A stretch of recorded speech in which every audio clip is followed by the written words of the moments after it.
to do is I want to assess the pelvis, okay? Rule out any injuries.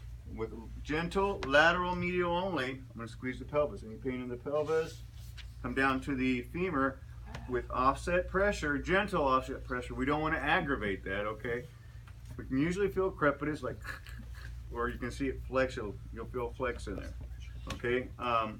If it's open, as long as there's no bone exposure, we're fine. Come down to the patella, any injuries to the patella. If he says negative, we move on. Offset, tibia and fibia. Any pain there, no injury there, we can move down. Go down to the ankle with circumferential. Any pain there, no injury there. And PMSCs, of course, pulse, motor, sensory, and capillary flow. Go ahead and take off your shoe for me, please. And that's another thing. Whenever we're doing extremities, the shoes come off of the injured side, and the sock usually comes off in the test. And on the unaffected side, you can just take the shoe off. But we got to do that. Why? Because we always check bilateral, right? We want to have a comparison. Okay, so we've confirmed through assessment that he has an isolated, repeat after me, isolated,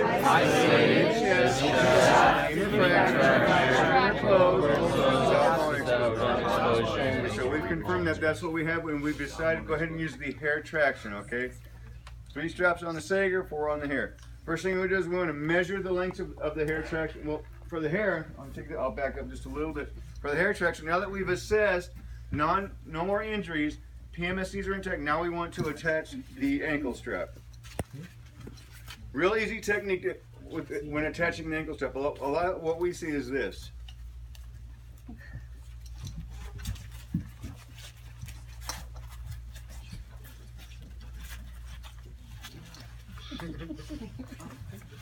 Yeah.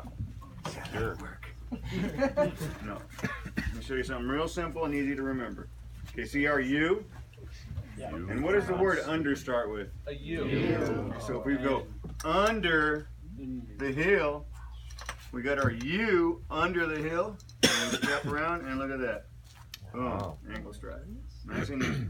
So one more time, or was that pretty difficult? That's pretty intense. If you guys are just EMTs, I'll do it again. Hey. Take it back, all right. Hold on, wait, hold on. I just had my protein shake. U goes under the heel, and look at that. Nice and easy. Are you breathing okay? Okay, the next thing we want to do is we want to pull traction until the patient has some relief, or we can see that it's stretching the leg and making it straighter, okay?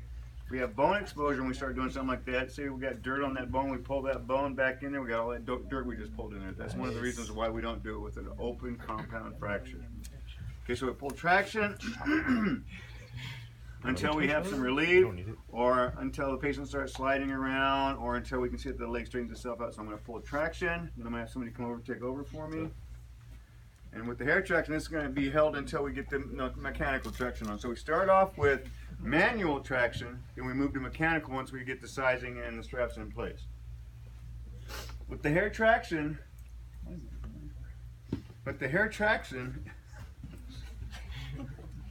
don't get me laughing here. We might have seen a comedy show too, so I just kind of flash. Okay, all right, the next thing we want to do is we got our manual traction held, then we want to size the hair traction. We can size on either the unaffected side or the affected side. So it used to be we could only measure the unaffected side so we get the equal measurement, but they're coming to find out that doesn't really make a difference because we extend this 6 to 12 inches past the end of the foot, so we've got plenty of room to play, so we don't really have to worry about what side we measure it on, as long as we get that distance from the end of the foot.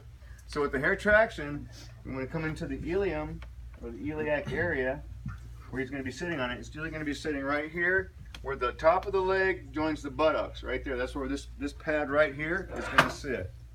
Okay? So we measure from there to the end of the foot. We want to loosen these guys up. And we want to pull it 6 to 12 inches and then tighten it back up. And you're going to usually have plenty of help on scene. So there's a couple ways you can do it. You can lift the patient onto it, or you can have the patient kind of lift himself up a little bit and put his leg onto it. The best thing to do, since you're going to have plenty of help on scene, is just to, as a unit, you as the lead, hold his leg, hold his buttocks, hold his upper torso. On the count of 3, we're just going to put the patient onto the hair traction. But for the sake of example, I'm just going to keep moving forward. Okay, so now what we do when we have it on the unaffected leg or affected leg, we're going to take our straps and we're going to line them up before we put them underneath the leg because we don't want to manipulate the leg too much and cause any more injuries. So the first strap's going to be above the injury, above the knee. Okay. Second strap is going to be above the knee, below the injury. Third strap's going to be below the knee, and the fourth strap's going to be around the ankle. So did you guys get that? Yes. Above the knee, above the injury, above the knee, below the injury, below the knee, around the ankle. So I have it set up. Already checked my PMSCs. Now, on the count of three, because I have plenty of help, we're going to place the patient onto the hair traction. Okay? So you just kind of help me move her. 1, 2, 3. Move him over as a unit. And then we're going to go ahead and get it situated.